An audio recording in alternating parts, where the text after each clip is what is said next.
অনধিবিচার সংক্রান্ত, যে সে অনধিবিচারকে হত্যা করছে, পুরোটা ভুয়া অনস্টিফুল। এবং তাকে দিয়ে চাপ দেওয়া তার এলাকা 4টা ছেলের নাম বলে, এই যে সিলেটের কানাইঘাট, জকিগঞ্জ, ওই 4টা ছেলের নাম বলে এবং সাধারণ চার্জশিট দিয়ে। এবং যেহেতু মান্নান রাহি আমার ফেসবুক ফ্রেন্ড ছিল, মান্নান রাহি আমার লেখা কমেন্ট করছে, কোনো মানে যুক্তি প্রমাণ ছাড়াই আমাকে অনধিবিচার মামলায় চার্জশিটভুক্ত করে। তখন মে মাসে 12 তারিখ আমি কারাগারে। এই হচ্ছে বাংলাদেশ বিচার বিভাগ, যে 2015 সালের মার্চের 2 তারিখ থেকে আমি অফিসিয়াল অ্যারেস্ট। আমি 2 দিন গুম ছিলাম, 28 ফেব্রুয়ারি। তাহলে মার্চ থেকে আপনি অ্যারেস্ট। হ্যাঁ, মে মাসে খুন 12 তারিখ। মে মাসে 12 তারিখে খুন হয়েছে, 2 মাস 10 দিন। মার্চ থেকে আপনি জেলেই আছে। খুন হওয়ার সময়ও জেলেই আছে। আপনাকে সেই মামলায় আসামি করলো এবং চার্জশিটভুক্ত করলো। সে মামলা কি রায় হয়েছিল? পরে রায় পরে আমি খালাস পাইছি, কিন্তু এর জন্য আমাকে 8টা বছর, বেশি না 8টা বছর আমার কাশীপুর থেকে ডান্ডাবেড়ে পড়ায় যাইতে হয়েছে। সিলেট যাইতে হয়েছে 8টা বছর আপনাকে সিলেট যাইছে, ডান্ডাবেড়ে পড়ায় এই মিথ্যা মামলায়। আমার পায়ের অবস্থা এত খারাপ হয়েছে যে বেরিয়ে পড়লে পায়ের যে একটা চিকন হয়েছে গোড়ালিটা। লোহা তো হাড়ের জন্য ক্ষতিকর, লোহা জিনিসটা হাড়ের জন্য ক্ষতিকর। আর এটা যে অমানবিক, অমানবিক যে বেরি যে লাগায়, হ্যাঁ, এত জোরে বাড়ি দেয়, বেরি যে রিপিট বলে, যে না পড়ছে সে বুঝতে পারবে না। রিপিট যেটা বলে, রিপিট মানে যে এটা আংটা, এটা যে লক করে দেয়। হ্যাঁ, লক করে না, লক ওই তো ওটা দিয়ে মানে ফিল আপ করে। হ্যাঁ, লক করে। আবার খোলার সময় ওটা পিটায় ওটা খুলতে হয়।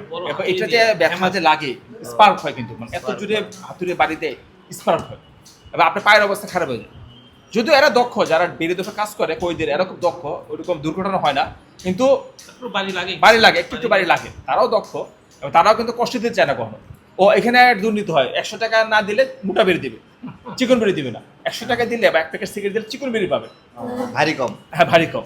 আর শিখগুলো হ্যাঁ, আর যদি না দেন তাহলে 8 কেজি ওজন ডান্ডা বেরি পড়াই দিবে, 8 কেজি ওজনের। তা আপনি যদি এই 8 কেজি ডান্ডা বেরি নিয়ে আপনি যদি সিলেটে যান, আর এখানে সবচেয়ে বড় অমানবিক জিনিস হলো যে পুলিশরা কখনো আমাকে কাশ্মীর থেকে সিলেটে ডাইরেক্ট বাসে নিত না, এনা পরিবহন বা ডাইরেক্ট বাসে নিত না, ভেঙে নিত। কি কারণে? ভেঙে নিলে এতে টাকা বাঁচত, পুলিশের কাছ থেকে সাধারণত ভাড়া নেয় না, যে লোকাল যে পরিবহনগুলি। আর আমি তো আসামে ডান্ডা বেরি, আমার ভাড়া কিসে?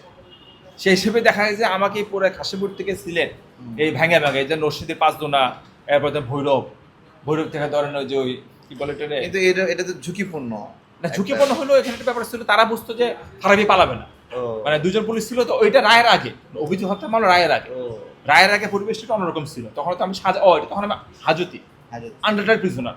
আমি তো 21 সালে কইতে হই, কনভিক্টেড হই। এর আগে আমি হাজতি ছিলাম, সেই হিসাবে এটা ওইভাবে। আর পুলিশ বুঝছে যে ফারাবিতে পালানোর লোক না, আর আমার শারীরিক সামর্থ্য, আমি দৌড়তে যাবো। আর ডান্ডাবের পরে আপনি পালাবেন কে? বাসা এটা এত সহজ না। তারা এই যে কষ্ট দিয়েছে, ভেঙে দিচ্ছে আমাকে, এত কষ্ট দিচ্ছে তারা আমাকে, ঠিক আছে, অমানবিক। তো যাই হোক, গণজাগরণ মঞ্চের যে বিষয়টা ছিল 2013 সালে, তো ওই সময়টা তো গণজাগরণ মঞ্চ তো বাংলাদেশের দ্বিতীয় মুক্তিযুদ্ধ ছিল, অনেকটা ওইভাবেই দেখা হতো। তো সে দ্বিতীয় মুক্তিযুদ্ধের বিরুদ্ধে বলা তো অনেকটা কঠিন ছিল নাকি? অবশ্যই। তখন তো বড় গণজোয়ারে গণজাগরণ মঞ্চের বিরুদ্ধে কেউ তো লিখতো না, বুঝেই না তখন মানুষ, চুপ থাকতো, কিন্তু লিখতো না। তখন তো আপনি লিখতেন। এখন এটা লিখছেন কেন বা কিভাবে, কি সাহস পেলেন কেমনে? আসলে আপনার ভয় লাগেনি তখন? আসলে ব্যাপারটা হচ্ছে যে আমি যেহেতু একজন মুসলিম, যে আমি তো আল্লাহকে ছাড়া কাউকে ভয় করবো না। আর আমি তো আমার জীবন জেল তো নতুন কিছু না। আমি গণজাগরণ মঞ্চের উত্থানের আগে 2010 সালের চিটাং জেলা 1 মাস জেল খাটি। ওই যে চট্টগ্রাম বিশ্ববিদ্যালয়ের বেতবিধি প্রতিবাদে যে আন্দোলন হয়, ওই যে ভার্সিটির, আগস্টের 2 তারিখ থেকে সেপ্টেম্বর 2 তারিখ 2010 সালে। কারা জীবনের অভিজ্ঞতা আমার আগেই ছিল, কারা জীবনের জেলখানা কষ্ট ঠিক আছে, কিন্তু একটা অভিজ্ঞতা ছিল। তো আমি তো ভাবছি ওটা ছিল ভাঙচুর মামলা, যে বিশ্ববিদ্যালয়ের মানে বেতবিধি প্রতিবাদে যে আন্দোলন। আর আমি তো তখন 13 সালের পাশে লেখালেখি করতেছি, তা আমার কি মামলা দিবে? আর একটা মুসলিম হিসেবে মানে ব্যাপারটা হচ্ছে, তখন তো এতগুলো ফেসবুক চালাতো না। গণজাগরণ মঞ্চের যারা ব্লগার ছিল, যারা সংগঠক ছিল, এরা তো প্রত্যেকে প্রফেশনাল নাস্তিক ছিল, প্রফেশনাল, মানে পেশাগতভাবে নাস্তিক। তারা এইসব উল্টাপাল্টা লেখালেখি করে জীবিকা নির্ভর করতো, 20 টাকা আনতো, প্রফেশনাল নাস্তিক। তারা এনজয় করতো। ইয়েস। তারা আমাদের নবীকে গালিগালাজ করে, আল্লাহ রাসূলের স্ত্রীকে গালিগালাজ করে এনজয় করতো, মজা পাইতো। এটা কিন্তু একটা গুরুত্বপূর্ণ বিষয়। ওই সময় যে ব্লগার আপনার হলো খুন হয়েছিল, সে কিন্তু আল্লাহ রাসূলের স্ত্রীকে নিয়ে উম্মুল মুমিনিন, উম্মুল মুমিনিন। খুবই বাজে বাজে লেখালেখি করতো এগুলো। এবং এখানে একটা ঘটনা আছে, এটা একটু বলা দরকার। ওই সময় আপনার হলো শেখ হাসিনা কিন্তু ওই ওই নিহত ব্লগারের বাড়িতে গেছিল। রাজীব মিরপুর পলাশনগর, হ্যাঁ, মিরপুর পলাশনগর, হ্যাঁ। মনে আছে কিনা? তো সেই বাড়িতে গেছিল যে, তো তখনও প্রকাশ পায় নাই যে আল্লাহ রাসূলের স্ত্রীদেরকে নিয়ে সে নোংরা নোংরা লেখা লিখতো বা এটা সে এনজয় করতো, এটা শেখ হাসিনাও জানতো না। হ্যাঁ, তো ডিজিএফআই তাকে না হ্যাঁ, জানিয়ে নিছিল। তো এটা না যাই না শেখ হাসিনা তার বাসায় গিয়ে সহমর্মিতা জানায়। এবং পরবর্তীতে যখন ফারাবি ভাই এটা নিয়ে লিখলো, তখন তো সারা দেশ জেনে গেল যে এরা এরকম নোংরা কুরুচি মনোভাব সম্পন্ন মানুষ। এবং শেখ হাসিনা তখন প্রধান্বিত হইয়া যে অফিসাররা তাকে ওখানে নিছিল তাদেরকে বহিষ্কার করে, বরখাস্ত করে, বরখাস্ত করে। ডিজিএফআই প্রধান যে ছিল। হ্যাঁ, এই ইস্যুতে বরখাস্ত করে। তো যাই হোক, না ওই সময় পরে আমি যখন গণজাগরণ মঞ্চের স্বরূপটা এক্সকিউজ করি, এরা কিন্তু এরপরে আমার ফাঁসি চাই গণজাগরণ মঞ্চ থেকে। হ্যাঁ, ফাঁসি চাই, আমার ফাঁসি চাই। কারণ আমি যে মূল ক্লাস ছিল যে রাজীবের যে জানাজা হবে, যে বদরুদ্দিন উমরের জানাজা নিয়েও কিন্তু একটা ঝামেলা হয়েছে, কিন্তু এতটা হয় নাই। বদরুদ্দিন উমর তো আর ওইভাবে অফিসিয়ালি নাস্তিক কাউকে বানাতে চায় না, নিজের ভিতরে রাখছে মানে। কিন্তু রাজীব তো মাশাআল্লাহ একেবারে কি বলবো, ওপেন। বদরুদ্দিন ওমর সে কি নাস্তিক ছিল?